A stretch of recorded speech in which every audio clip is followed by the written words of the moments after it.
And before we get going with the discussion, I also would like to invite Professor Alan Amanek, to talk a little bit about the support for the screening.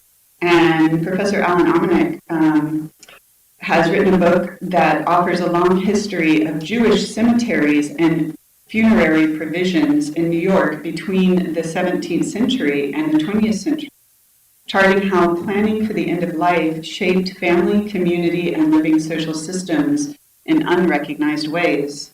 His current research is a history of Jewish women's legal activism for gender justice and racial justice in the American family court and juvenile court over the 20th century. So, Alan, welcome to the mic, if you want to come talk a little bit.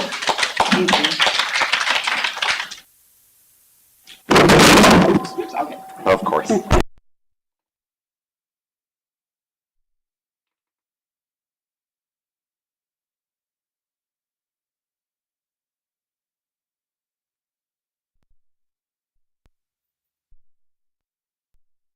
The Judaic Studies Department to co-sponsor this event for all the work that she and her team did to organize it.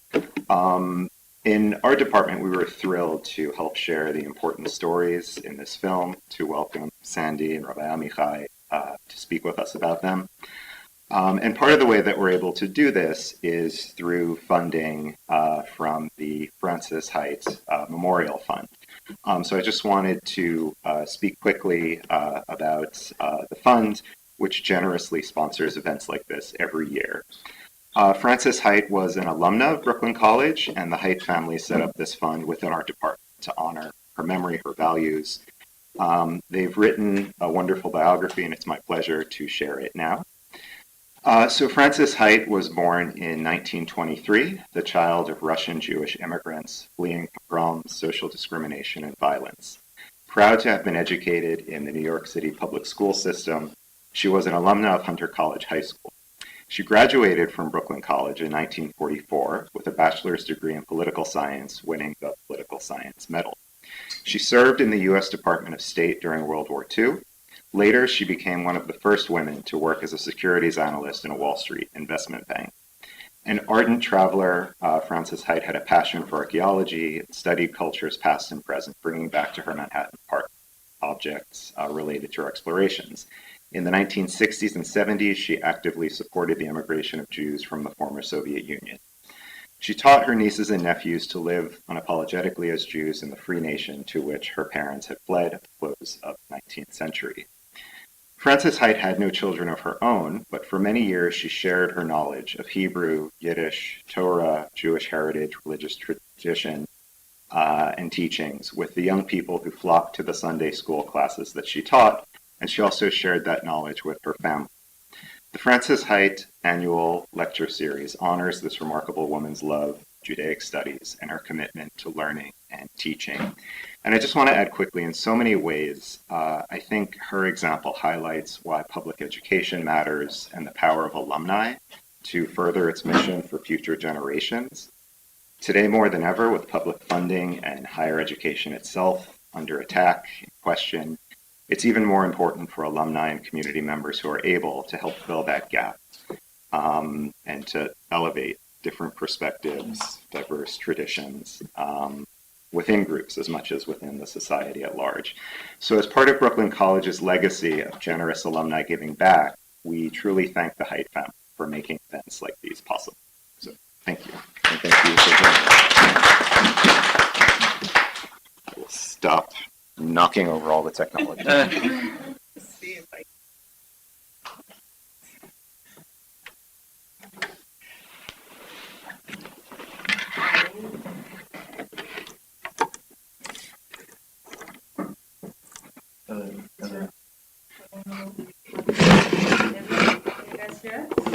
Yeah. Okay. And now look, you can see you too. And here's their audience. Okay.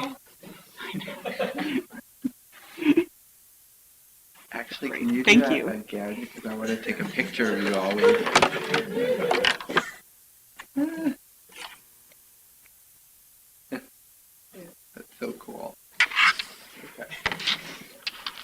First I want to thank Sammy for taking us on such a profound and intimate journey with this film. One that follows Amihai's path, but also invites us to reflect on our own journeys in search of love, belonging, unity, and the freedom to express who we are. And thank you, Amihai, for joining us online and for being so open and generous with allowing us into your journey and for it to be documented and shared now publicly. I'd love to start from the beginning. So as documentary filmmakers, we often find ourselves working on long-term projects. So processes that can take years and sometimes decades. And that usually means that we have to be deeply passionate and maybe even a little obsessed about our subjects and the topics that we're following. So your film took 21 years in the make, as you mentioned. So I'm curious, when did you first have the idea for this film? And what initially motivated you and kept you committed to this project for so many years? So I did a film called Trembling Before God, which was about Hasidic and Orthodox Jews that are lesbian or gay. And that was 25 years ago. We were at Sundance Film Festival in January.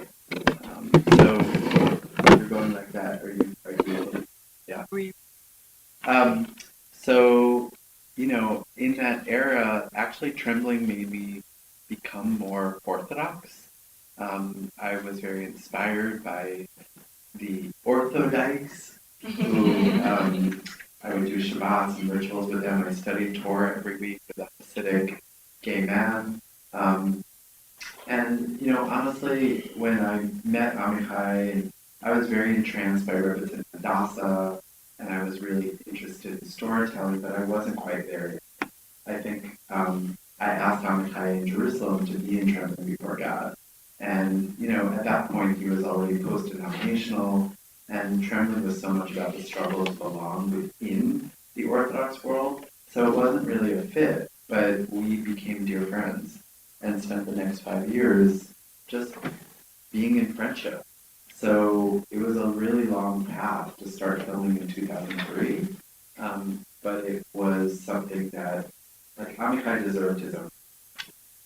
He really didn't fit in Trembling. Beautiful. And to speak to that, and I'm going to ask one more question, and then I'm going to pass to you, Sam. And I want to open also the Q&A to the students and the audience here.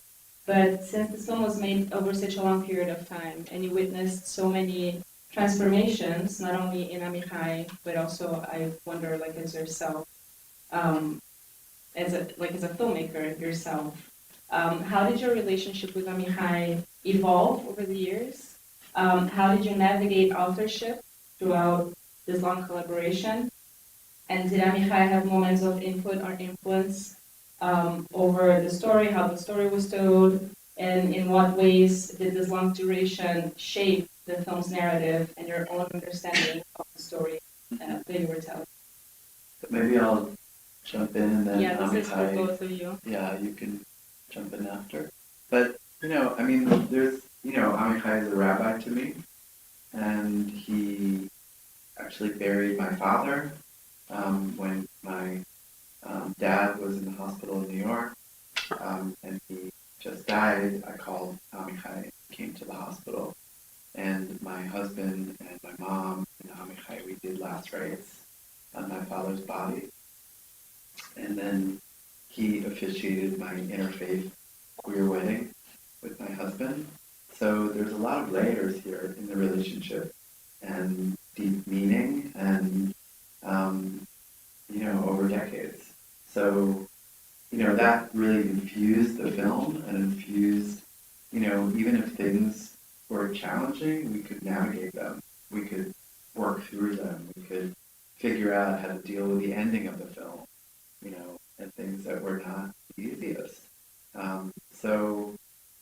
I think it's like there's that foundation, in this relationship. And, not everybody is making films about a friend or their spiritual leader. Like, this was a unique layers of identity and relationship that infused the filmmaking process. Amichai, would you like to comment on the process of collaborating with Sammy and authorship, how you negotiated authorship, and how the relationship developed and evolved over time? Sure. First of all, I'd like to say thank you, Fran. Oh, hold on a second. I think I can fix this. Sorry about that. A lot of technology going on here today.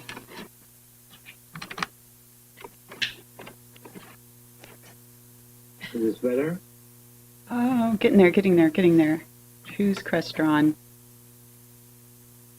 Okay, try now. See if you Okay, how's this? Mm, Do you want to try with the mic?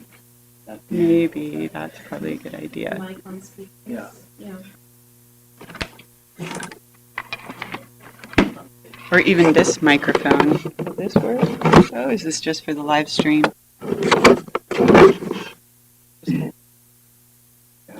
Oh, So if you want, can you move the mic down? Can you move the laptop? oh yeah. That's a great idea. Okay, we're gonna mic you in this realm. Oh, yeah. Okay, now let's try again. Sorry, testing. Okay, how's this? Hear that? Mike's Yeah. Quite there yet? getting there. Hopefully it won't feedback. Okay. Okay, I think we're ready now. Okay, thank you all. I hope you can hear me. Yeah. Great. So I want to say first of all, Oops. Phil, Sandy, and Phil. Is the audio okay? Yes, I think so. Great. So I can be with you in person and for the flexibility. I'm in Jerusalem, and I'll be, but I'm mostly staying here now. You just saw her. Getting very quiet. You put the subs on, like the auto-generated subtitles. Oh, that's a good idea. Sorry about this. Somebody know where that is? Could you want to?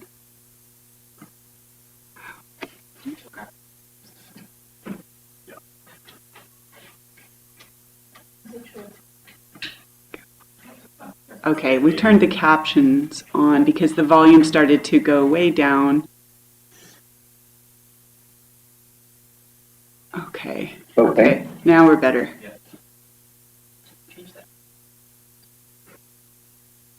Try. I'm going to try one more thing. I'm afraid to blow us out, but okay. Okay. Testing one more time. Sorry about this. No. All right. Go ahead. Okay, can we try now? Yay! Yeah, was that a yes? Yes. Okay, great. So thank you for the troubleshooting, thank you for hosting the film, and Sandy and myself. Oh. I wonder where that happened. The sound disappeared on us. Okay. Okay, we're back. I'm not going to move that. Yeah, I'm not going to touch anything. You might not be able to see anybody but the wall, but go ahead. Okay, I'm used to speaking to a wall. So, hi everybody. I would repeat my previous comments. Thank you for welcoming us. Sorry I'm not with the person. I'm here supporting my mother, who was on her last journey. You saw her in the film, who was very radiant, thoughtful. She's still radiant, still thoughtful, but far less awake. So I'm staying here in Jerusalem. The question that you just asked about our ongoing relationship, obviously a lot plus years, and ultimately and essentially I am a storyteller, and as a storyteller I often tell other people's stories. So I appreciate Sandy as a wonderful storyteller telling my story. At an earlier stage in this process, it became clear to me that I need to let go of how I would tell my story, Sandy tell as much of the story that we would like, and know that I have my own platform and path to tell the stories that I find important. And for the most part, we're on the same page. I would have told my life story differently in the film, but they Sandy's done a fantastic work combining a lot of really complex narratives. And I'm glad to say that we're all on the same page. We're both in the service of the bigger story. And I think for me, the biggest story is how do we get Jewish diversity, Jewish wealth of wisdom out there in ways that are compatible with our moral, liberal, progressive aesthetic values? And how do we evolve? How can we be more helpful in being a Judaism of change, peace, and not evolve into a tribal Judaism or triumphalism, supremacy, basic. So for me to figure out how to tell the story, for Sandy to figure out how to tell my story, both very personally. The two of us were very aligned, as he said, in our where I met his life and where he's mine. And I think we're both in the service of the bigger story that is evolving right now. And ego takes a bit of a backstand when there is a bigger challenge, as there is right now, to co-curate and craft a new Jewish narrative, which is queer, expansive, etc. So that's where we meet, and I'm very honored to be represented in this way by Sandy. And we're still talking to each other. We're good friends all these years later, so something's going right. Thank you so much. Thank you, Mihai. We're going to Sam, who has questions. Hi. Hello. Hello. I have a question for Sandy, actually. The film is very specific. Like, I think it speaks to a very specific experience of queerness and Jewishness and how those two things intersect. And I suppose my question is, how, when you went into filming and throughout filming, who did you think your audience was going to be? And how important was it for you that it was legible to folks who were not of the Jewish background? So I'm going to answer that question. Actually, Amichai can probably jump in after me with this too, but I'm going to answer that with a story that's very fresh in my mind because, so we were sharing before about you seeing Trembling Before God, you know, and how, what that meant to your family. And I just screened up in Hudson, New York last summer at a theater and had this 24-year-old come up to me and say that they were 14 when they grew up in an ultra-Orthodox family and with a rabbi father, and they stole a flip phone because they had no access to television or real internet. And on the flip phone, they Googled gay and Jewish. And they wound up discovering Trembling Before God. And at midnight, they hid under the covers. And they wound up watching Trembling on their flip phone. And their name's Tehillah. And they wound up contacting JQY, Jewish Queer Youth, and getting a plane ticket and escaping their abusive family and their homophobic family. And so Tehillah didn't even know what movie she was seeing. A rabbi in Catskill, New York, gave her 2 tickets, said, "You have to see this film." She cried through the whole thing. And only during the Q&A did she find out that I did Trembling Before God. And so she said, "You changed my life. You saved me." Like, we're like hugging, crying. And so when I was going to Columbia, Missouri, just this past weekend, it turns out that Tehillah moved to Wichita because she's an interfaith chaplain at a hospital, like getting her training and certification. I was like, "You have to come to join us for our Sabbath Queen Friday feast." It was supposed to be with Amichai, but he's in Jerusalem, so Shira came. And so Tehillah drove 6 hours and stayed with my friend's mom and like was able to celebrate Shabbat with us. And, you know, if I think of like one person, you know, sometimes when you make a film, it's like, who's the like dream person that you could hope to see your work, she's the one.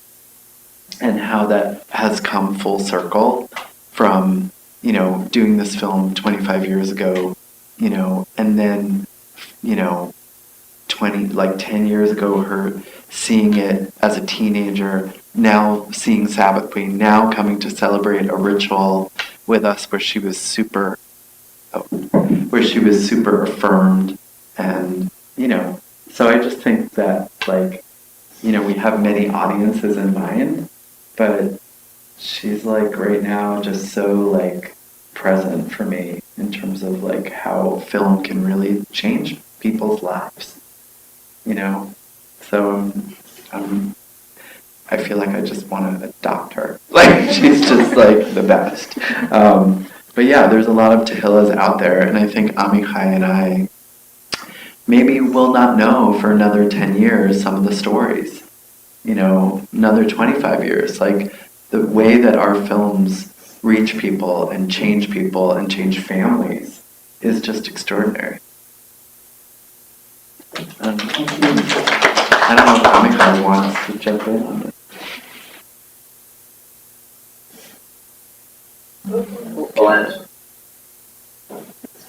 We hear you. I could not hear the question. I only heard your beautiful answer. The question, Rabbi, was going into filming and throughout filming, who did you see to be your future audience of the film? When we screened this, it's a great question, and I would say I probably never thought about it. Because I was just doing my life. Sandy was doing film. But there's been many moving responses to the film, different places. About a year ago, we screened it in Jaffa to a mixed Israeli-Palestinian crowd. And a woman stood up at the end of it and said, I am an ultra-Orthodox lesbian in Hebrew. She said, I've never said those two words out loud together, and now I can. This film gave me the permission to say who I am about this world. Right? Wow. And she sat down, and then behind her stood this Palestinian actor, rather well-known actor, who said, look, I'm from a Muslim background, but I grew up secular. I never had an interest, really, in retrieving what Islam has to offer. But because of this film, I actually want to go back and figure out what is the cultural legacy of Islam that as a Palestinian I. And he sat down. And then I was like, okay, those two testimonials, one right after the other, basically so much about where I want in the world, complexities, and find out that and honor the diversity that helps us be stronger as we are. That I hope that there are more people like that. Perhaps some of you watching today who are meeting parts of ourselves that are not always loud. And yet, the more we shine all of our complex, paradoxical parts, the more we are closer to us.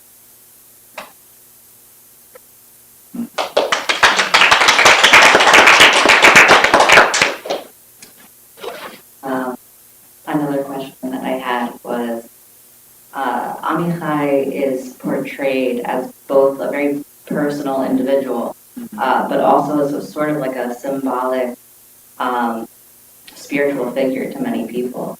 So what was it like navigating him as a person with all of his complexities with sort of the figure he became to so many? So I think, you know, so much of this is so delicate and so sensitive.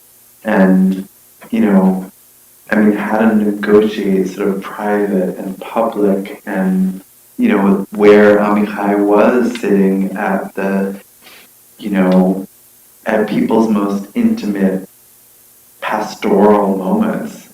You know, there was a lot of very careful attention to boundary and like, where was it safe, where was it okay, and where was it not? Where would the camera be, you know, violate some kind of intimacy and trust?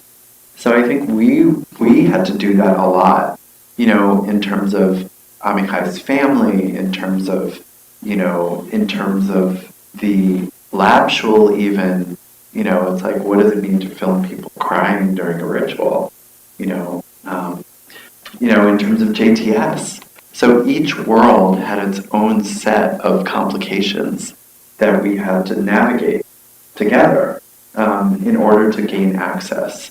And I think that because Amikai's identity is so kaleidoscopic and so multifaceted, like it was so important for us to really represent all the different sides, of his life. So it was a process, of trying to find that. Kai, what do you think?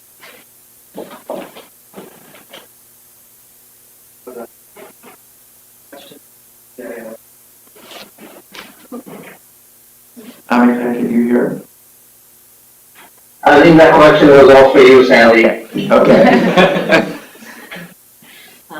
Thank you for your answer. Being in Fernanda's documentary class, we were just working on a project where one of the discussions was how do you respect your subject boundaries and those around them? How do you navigate that delicately? So it was really nice to hear you speak on that. So those are all the questions that I had. So I think maybe we could open it up to the audience. Oh, great. Burning question. I guess I could do it here, maybe. Okay, I have a question. Your journey was so amazing to watch, Amakai, and the last couple of scenes of the film, we see your brother, who I think it's amazing the journey that you took, obviously documenting, filming, all those conversations. The brother and also JTS, the director, whatever that person is called, and their evolution as well. And do you feel that your decision to go to JTS and his words, I don't know, what are you thinking about that, or what were you thinking about that with both of those two individuals and their journey and your choices?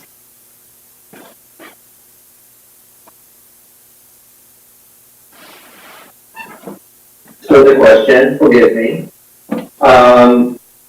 What I can say is that my decision to go and be trained as a rabbi at the conservative seminary was a very specific process with political implications, with the closest to where I could feel I'm honest in my theological stand, and where I would get the most robust academic rigor that I needed to add to my knowledge, especially when it comes to Jewish law. My brother's journey is very different. We're all the same genes, and now spend many parts of every day together around our bed, but we are looking at different audiences. We're interested on some level, even though they're under the same umbrella of Jewish life and salvation.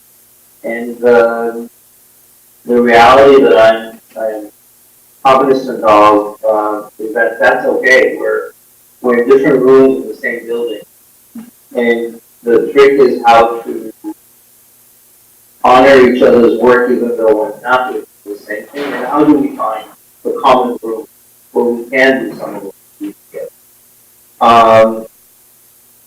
That's true for, I think, you spoke about Rabbi Netanyahu, who was the dean of the rabbinical school. I was there. So, for instance, on the issue of living marriage, Rabbi Netanyahu did not change his position. My brother has even a stronger position than Rabbi Netanyahu did in marriage. And I would only be for this one. So I think it's just reflective of the fact that there is no uniform, monotonous Jewish voice. There is no Jewish hope. There is no expectation that there will be a uniformity. The only, our challenge is to deeply listen to why we are where we are in our position. Where can we give in? Where can we say no. This is really where it's at. I think we'll keep evolving. There's a whole other conversation that I'm having with my brother about what does it mean to be here at this moment. And to imagine a future in this place that looks like moral, just, loving, inclusive, democratic. And what are the ways we're looking at that project? So I would say what the film depicts that it ends over 2.5 years ago, the kernel of the discord or the dialogue is the same, but the focus point where I'm at is very different. So there are different hues to the invitation to honor this point. And the world is much more divided. The Jewish world is much more divided than it was years ago, and certainly during the time of creation. I just I want to think jump. that answers the question. I'm not up to I just want to jump in on that. When we premiered the film in Jerusalem, Amichai's brother Benny came to see the film and came on stage and did the Q&A with us, which was a really big deal. And as I'm taking this, because we're really doing this Sabbath Queen College campus tour, we're coming to a lot of campuses that have become very polarized and very divided. And what's kind of been amazing to hear from students is that Benny and Amichai have these differences, but they're role models for them in how to navigate them. How to not just kind of rupture, but to really commit to dialogue over time and to show up for each other and with love and respect and discomfort and disagreement. And I think that's been really interesting as people are reflecting on family members or classmates or that they've had that they're trying to navigate with. And just watching this, progressive queer rabbi brother and this Orthodox, straight cis rabbi brother, it's been really interesting to see the response over these past months. And just to comment on that real quick, it's so beautiful to see in the film how these two narratives, the two brothers, they kind of guide the film in a way, and you can see they're coming together and separating. There's this beautiful flow of proximity and separation, which I think it's the dialogic aspect they were talking about, and it's really touching and beautiful how you decided to do that, use that as kind of the backbone of the narrative. But I don't want to take up more space, so let's hear some other thoughts and comments and questions from the audience. Just for technology's sake, Yeah. I'm wondering if we can take maybe 2 questions at a time, and then if you wouldn't mind narrating the questions, Oh, perhaps, sure. Okay. if that's okay, or you, either one of you. I know you're also, anyway, how does that sound? Just so that Amichai can hear it as well. Okay, questions. Okay, so throughout the film, we're seeing how you navigate what it means to be Jewish. So I'm curious, after this time is 2 years past, has that meaning changed for both? Okay, let's take one more question. Yes. Yeah. No, or sorry. Yeah. Okay. So my question is that obviously, I'm someone who's also formerly Orthodox, and how do you balance being yourself and being true to yourself as being queer without losing a connection to your Orthodox family and heritage? So, Amichai, can I repeat the question for you here? Because you didn't hear the question, right? So, so someone asked about they're formerly Orthodox, and they're wondering how do you not lose the connection to your family? Is that fair? Around, this shift. And the other question was about this is the meaning, trying to create a meaning of Judaism, and how has that changed in the past 2 years since the film is out. So, is that fair? Okay, so, Amichai. I don't understand the second question. I got the first one. Just what has the meaning of Judaism like we had a meaning of Judaism in the film, but like how has Judaism shifted in the past 2 years?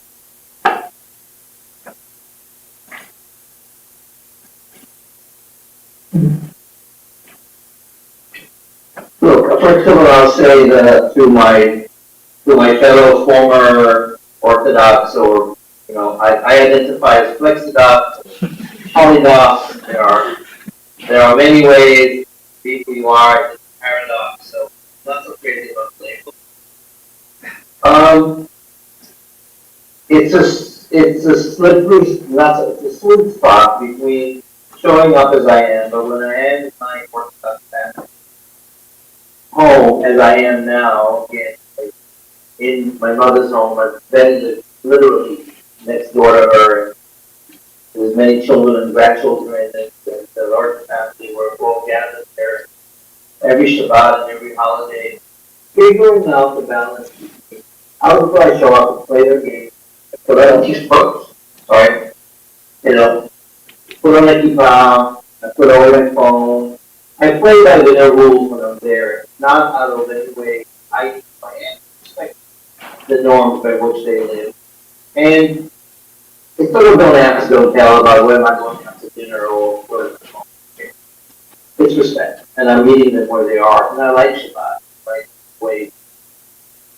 At the same time, I am pushing the envelope in places where I feel we could do it. So, the little things that make Jewish life more accessible to people who either not observe it, whether that is that people are kind of pray together, and it's a more of a co-ed, egalitarian thing. I'm pushing on that. I keep bringing friends of mine, or my niece, by the way, Benny's daughter. You saw Benny in the film, of course. His daughter, Obi, is studying to be a rabbi, a humanist rabbi. She's sort of an atheist, whatever that means. But her father is a champion, but I'm her champion. Saying, well, let's do co-ed. Let's push the envelope a little bit. So you're finding the sweet spot between honoring the dialogue, the narrative, the tradition, comfort zone, and where can we push it? Not out of negation, but out of just negotiation of this value. So I'm finding that very helpful, and I'm noticing my nephews, my nieces, the next generation. I don't like to hear this person not, oh, this could be other ways Jewish, there are other ways of being religious, there are other ways of living our living ways that don't cater to it, but find our new ground. So I would say it's about negotiation, and it's about respect. And it keeps evolving anyway. There's no, I was going to come hiding one, choosing to put on the face that works for this particular family context, and not always. On the other side of that, I want to say that if I understood the question about where Judaism, look, it's hard to tell. We're in the middle of a rupture. We're in the middle of a paradigm shift. I'm very cognizant of the fact that what happens in the United States, and what happens to Jewish Americans, what happens in the so-called diaspora is different than what happens. We might be connected, we might be globally linked, we can send communications to each other with the blink of an eye and meet on Zoom, but we're living different realities. And those gaps are growing wider within Israel, within the Jewish community, within the U.S. and Israel, within the state. The polarization is very, so many factors. So I'm aware of that happening in the Jewish world. I'm aware that there is a very strong that speaks to Jewish values, but are not my values, and are not the progressive values that so many of us fall. And prioritize Jewish right. You see that in very specific ways, in the way the right-wing Jewish political establishment of Israel right now, in my opinion, bigoted and racist and dangerous, and is turning many people away from Judaism. If that's Judaism, why do they do that? And at the same time, there's a yearning and deep seeking of what Judaism does have to offer our lives. How do we find healing based on hurting? Where from this collective trauma so many are there tools for resilience and transformation, connection, and spiritual solace? What is the vocabulary that we need to reclaim so we can not just be part of the rupture, but part of the care? There are multiple projects that I'm part of and seeing happening in Israel, in the US, in Europe, that are reimagining Jewish life in response to October 7th, in response to the horrible carnage since October 7th, in response to the political stakes that are very, very high of what is Jewish. So again, I don't know you all, different to be on the room. And I know we're all hurting in different ways, but I feel that when we turn the corner beyond the hurt, at some point, there are multiple creative attempts to respond to the question, what is Jewish, in radical new ways that are embracing, not isolating. And I'm optimistic about those. And I also want to say, in brackets, I'm sitting here in Jerusalem, y'all, and you're here, the sun is set at the beginning of Holocaust Memorial Day. There are multiple events. Some of them very political. How would we become what we didn't ever think we'll become? What are the lessons we can learn from World War II, from the Holocaust, to become better? What is the legacy of trauma and pain that we want to learn from, heal? So there's a moment right now with a lot of the narratives aspects of mind and being claimed, explored, not so that we perpetuate the same old paradigm, but that we create a paradigm shift. That is not everybody's version, but I'm seeing that happen very strong thing. And I think that is one of the ways Jewish identity is shifting right now in the world, in ways both horrific and truly uplifting. Thank you.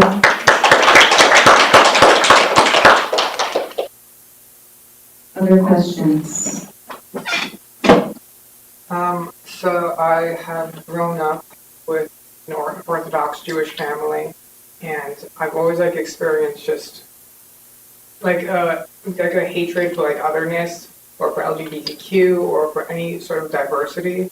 And I've always just been going to school inside of different yeshivas and such, and going through all of that, it's made me realize, wait a minute, I don't align with this. And I didn't realize that that I'm part of the LGBTQ community. And I was questioning a lot about what it means to be Jewish, what it means to be myself, and ultimately I turned away from the Jewish community because I felt like I wasn't accepted. And I found my own sort of spirituality in myself that it isn't reliant on Judaism. And I'm just because I see Rabbi Amichai he's still Jewish even after learning, even after knowing how closed off minded the Jewish community can be.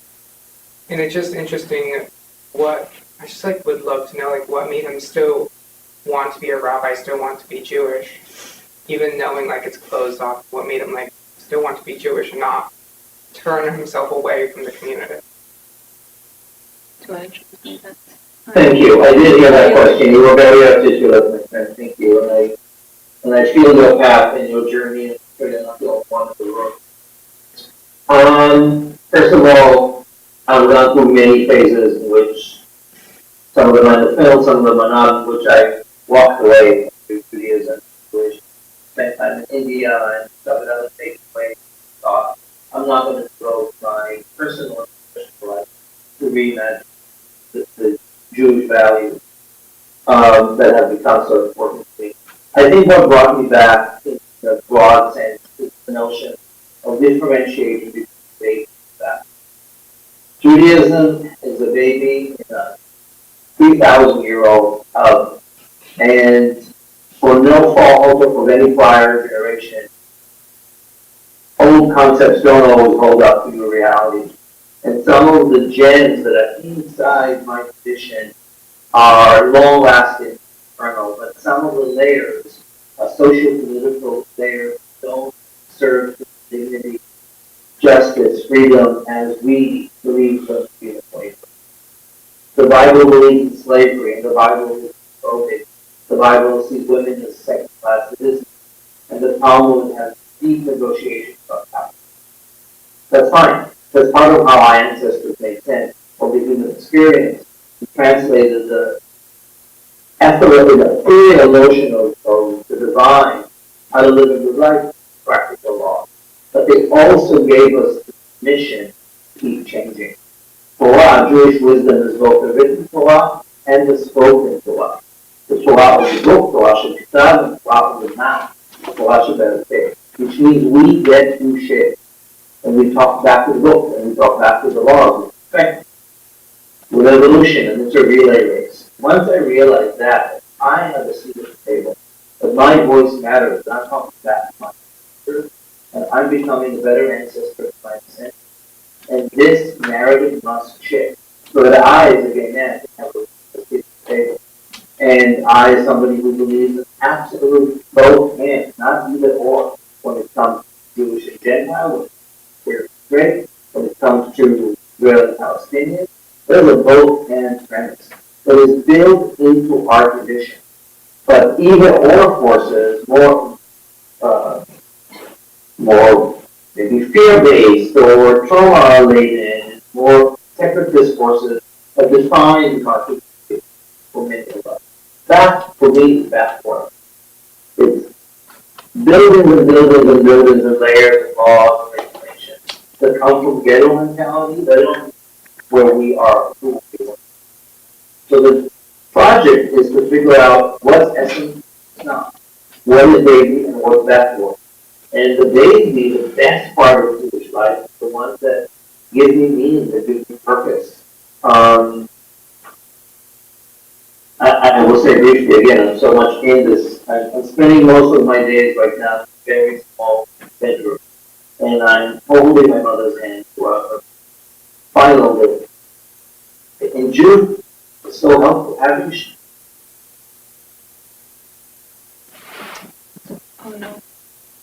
give her context and meaning and clarity and connection. I'm so grateful that we have her. So that's my answer, baby in backwater, and it's a lifelong journey of exploring which is. And I'll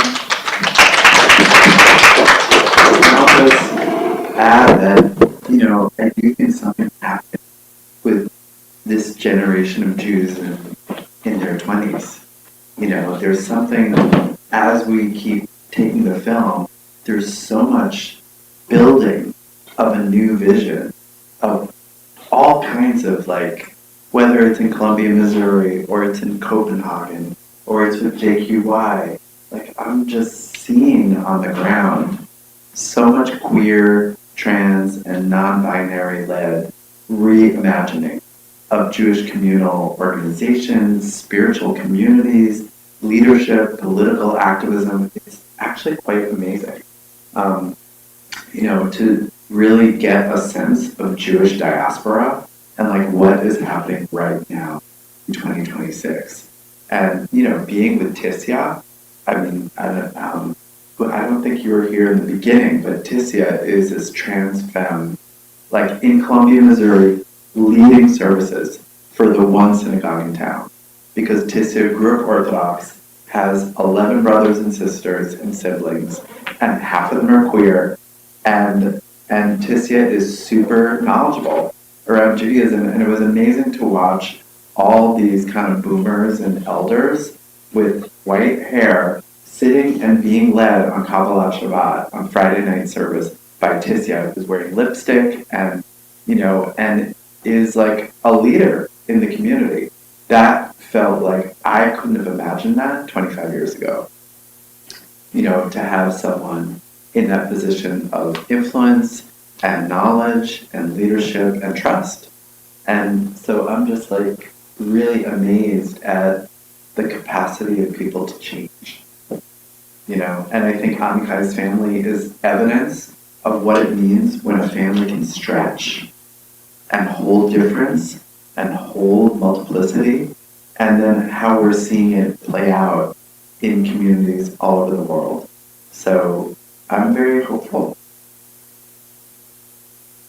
Do we still have time for maybe one more Are question? there a couple of other burning questions? Maybe we can gather a few. Didn't you have a question? Yeah. Maybe two more. I just wanted to know, this story feels like, the story of religion versus identity feels very timeless. So I wanted to know if there was any specific reason why you chose to stop filming and release the film now, as opposed to 10 years ago or 10 years from now. That was essentially my question. I mean, I think it was worth the 21-year effort. And I don't know how many more 21-year films you have in quiver, but 21 hours. yeah. That's a nice film. But I guess to piggyback on that is this a film that you had in mind to make 21 years ago? And when did you realize that it was going to go a whole lot longer than what you possibly imagined at the very beginning? So I think that, Act 3, I mean, if you divide a film into a 3-act structure, then Act 3 is really what is the conflict or what's the question? And I don't think Amichai or I actually thought that it was going to be about the struggle of interfaith marriage and conservative Judaism. If anyone told me that I had to see a film about that, I'd be like, but in the end, it was actually such an important way to talk about boundaries. And I think this film is so much about boundaries. Where do we assign these boundaries, and where do we push back against boundaries? And so it became about tribalness and how, this sense of Jew, not Jew, where's the line? And at this point, 72% of American Jews who are liberal, not Orthodox, are in love relationships with non-Jews. So you see in the film the Muslim Jewish couple, the Hindu Jewish couple, like that. I have friends who are Muslim and Jewish couple, and they saw the movie and they just couldn't stop crying because they never knew of another Muslim Jewish couple besides themselves. They were so inspired to see their story on screen for the first time. And so I think that became really key for the end of the film. And originally I thought, oh, he becomes a rabbi, that's the end of the movie. We'll finish it at the ordination. But I realized that when you get a title on a mythic journey, it's what you do with that title in the world. It's how you face that next big test. So I think that was our thinking around once Amichai got kicked out and was forced to pay a price and make a sacrifice, that became a great end of a dramatic arc. Then October 7th happened and we had to sort of figure out how to create a coda. But that was some of the thinking around how do we really, Amichai's journey, you're now the co-chair of Rabbis for Human Rights, and you're doing so much work now, in Israel and the West Bank, and so I think, that's a whole piece of Amichai's journey that continues, but we had to figure out where to put a pin. It's almost like you have a river, where do you put a stick in the river? The river will keep flowing, but how do you sort of make an end? Yeah, and also just to speak about, the boundaries, which is this recurrent theme, but I see it so much as the story of blurring the boundaries, and that's what makes it, for me, such a queer film, a celebration of those blurred boundaries and fluidity and the capacity to, hold and express a multiplicity of identities.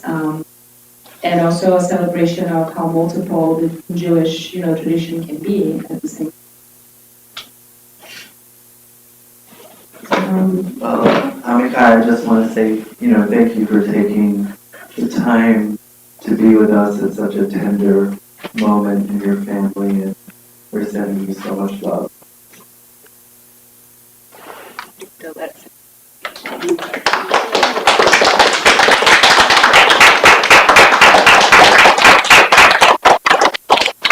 two friends. I'm sorry I can't join you for lunch, but I hope to come with you in New York soon, and I'm easily found online. Be in touch with any more questions. And I wish us all thoughtful, kind, and better days. May memories lead us to a better world. Thank you again. Good night.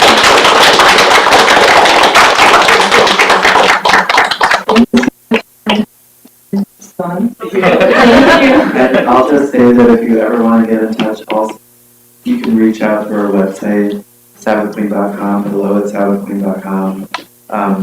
If you want to write something about the film, there's always Letterboxd, where you could upload something, and we have an Instagram, Sabbath Queen Film. But just, yeah, if you have any ideas for further screenings, we're open. But I'm just so happy we're here. So thank you so much for making this happen. It's really wonderful. Thank you, Sandy and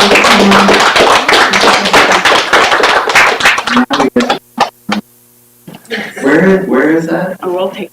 Okay.